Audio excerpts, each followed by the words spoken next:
সকালবেলা কী রান্না করবো ভাবতে ভাবতে ওর থেকেই আমি এখন ওইটা ভেজে নেব রুটির জন্য। চলো সিদ্ধান্ত করলাম আলু ফুলকপি ভেজে নিই, কারণ এইটা শুকিয়ে যাচ্ছে। সকালবেলা আবার কিসের ভিতর সবজি রান্না করতে পারবো না, তার জন্য এটা ভেজে নেবো আলু দিয়ে। এটা নিয়েছি, এখন ধুয়ে নেব,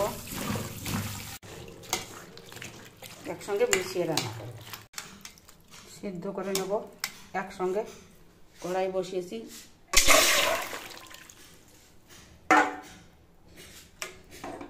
সিদ্ধ করে নরম করে নেব। এগুলো একটু শক্ত শক্ত থাকে। ওই বাজারে গিয়েছে, আমি এখন ওইটা সিদ্ধ করছি। অনেক দেরি হয়ে গেছে, তাই কী করব, ওইটা করে নেই। এই শাকগুলো আমি গাছের থেকে, মানে আমাদের এই সামনে আমি কটা বীজ দিয়েছিলাম, কুমড়ো খেতে খেতে পাকা বীজ দিয়েছিলাম, সামনে দিয়েছিলাম, হয়ে গেছে, তাই তুলে নিয়ে এসেছি। আর এই কুমড়ো এইটাও, পেঁপেটাও আমাদের এই সামনে ওই গাছে। দেখো এই পেঁয়াজের কালিটা আমি এখানে দিয়েছিলাম, এইখান থেকে কেটেছি।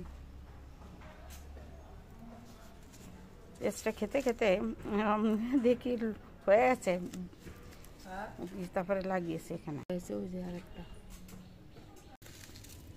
এখান থেকে আর একটু কাটবো। ছোটো পেঁচার থেকে হয়েছে, ছোটোটার থেকে এই কটা আর বড়টার থেকে এই কটা। মোটে বাড়িতে কাজ হচ্ছে তো কোনো লাগানোর জায়গা পাচ্ছি না, এখানে কটা বীজ ফেলে দিয়েছিলাম, তাই এখানে লাউ গাছ হয়েছে। ওই যে একটা লাউ গাছ,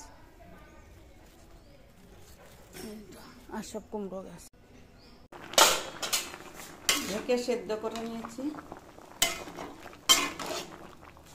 আর এই পাশে কাঁচা লঙ্কা, পেঁয়াজ আর পেঁয়াজের কালি ওখান থেকে তুলে এনেছি, সেইগুলো কেটে দিয়ে নিয়েছি।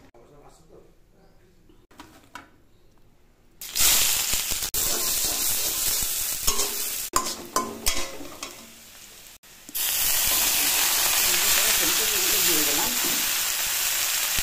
হলুদ দেবো পরিমাণ মতন, লবণ স্বাদ মতো।